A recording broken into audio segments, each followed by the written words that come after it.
नमस्कार, स्वागत है आपका न्यू राइजिंग इंडिया पर। मैं हूँ आपके साथ आस्था कुमार। यूँ तो हमने अक्सर लोगों को कहते हुए सुना है कि फर्श से अर्श तक की कहानी और बुलंदियों को छूना बहुत ही मुश्किल की बात होती है, लेकिन उससे ज़्यादा मुश्किल की बात तब हो जाती है जब आप कामयाबियों के शिखर पर पहुँच चुके हैं, लेकिन उस कामयाबी को बरकरार रखना। लेकिन आज हमारे सामने एक ऐसी खबर आती है जो वाकई में सोचने पर मजबूर भी कर देती है कि जहाँ एक तरफ अपनी कामयाबियों तक पहुँचने के लिए इतनी मेहनत करके इंसान वहाँ तक पहुँचता है, लेकिन उसी बीच एक गलती की सज़ा इतनी भारी पड़ जाती है कि आज उसकी कहानी फर्श से अर्श तक ना जा करके अर्श से फर्श तक सिमट कर रह गई। और आलम यह है कि अब वो फूट फूट कर केवल रो सकता है। आपका एक गलत काम किस तरह से आपकी कहानी को ख़त्म कर सकता है, आपके मान सम्मान को कितने चोट पहुंचा सकता है, आज हम आपको दिखाएंगे इस खास रिपोर्ट में कि ऐसा क्या हुआ पहलवान सुशील कुमार के साथ, जिसके चलते आज उसकी पूरी ज़िंदगी बर्बाद होकर रह गई। देखिए इस खास रिपोर्ट।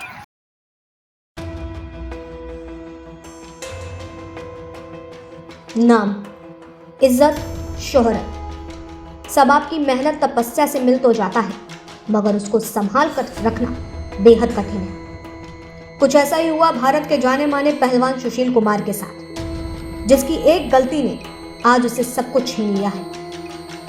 हम आपको पूरी रिपोर्ट में बताएंगे कि कभी कभी आपका एक जुर्म कितना भारी पड़ जाता है।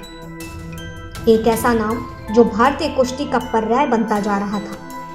छत्रसाल स्टेडियम के अखाड़े में अपनी कुश्ती के दांव सीखने वाले सुशील ने इसी स्टेडियम में ऐसे काम में शामिल होना सामने आया जिसने उनसे आकाश की बुलंदियां छीन ली। एक झटके में मान सम्मान और नौकरी भी चली गई और अब पद्म अवार्ड भी दांव पर लगा है।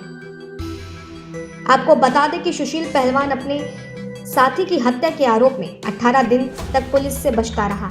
इस बीच यह बात भी सामने आई कि वह काला जेठड़ी के नाम के कुख्यात गैंगस्टर से भी खुद की जान को खतरा मान रहा है, जिसकी वजह निकलकर ये सामने आ रही है कि काला जेठड़ी के खास आदमी सोनू को सुशील ने धमकी दी थी, जिसके बाद से ही सुशील इस बात का जिक्र करते नजर आ रहे हैं। अगर पूरे मामले की बात की जाए तो जहां एक तरफ ये फ्लैट के किराए की बात सामने आ रही है, मगर असली वजह गैंगस्टर व अखाड़ पर कब्जे की सामने आई है। फिलहाल अभी सुशील 6 दिन के लिए पुलिस के रिमांड पर है,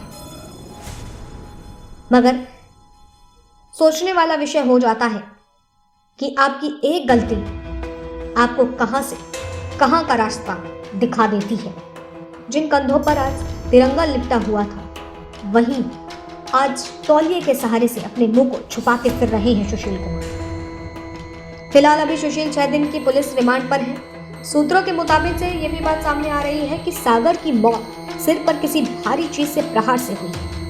तफ्तीश में सामने आया था कि सागर की फावड़े के हत्थे से पिटाई की गई थी और इस जुर्म की सजा ने आज सुशील को से उनका सब कुछ छीन लिया है। जहां एक तरफ उनकी रेलवे की नौकरी छीनी गई, अब पद्म सम्मान भी दांव पर है। बहरहाल अब देखना होगा कि कब इस मामले पर तोड़ेंगे सुशील अपनी चुप्पी, लेकिन आज एक सीख सबको मिली। हमें अपनी कामयाबी पर इतना भी घमंड नहीं करना चाहिए कि आपसे सभी जुर्म जो हैं आपके वो छुप जाएंगे। कानून की नज़र में अपराधी अपराधी होता है।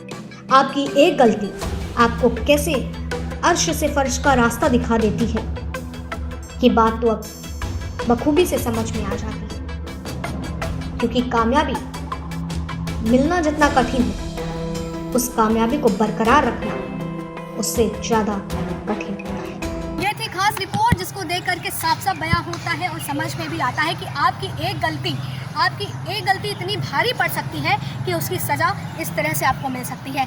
जहां आपका पद्मश्री अवार्ड दांव पर लग चुका है, मान सम्मान के साथ नौकरी भी चली जा चुकी है, और महज अगर बात की जाए तो पूरा मामला केवल एक अखाड़े के लिए था, जिसके चलते अपने ही साथी की हत्या कर दी सुशील कुमार ने। इस कहानी से हमें सबक लेना होगा कि हमारी गलती की सज़ा जो है हमें मिलती है। कानून की नज़र में अपराधी अपराधी होता है, तो सबसे बड़ी बात यही हो जाती है। कैमरा पर्सन सुमित के साथ रिपोर्टर असद।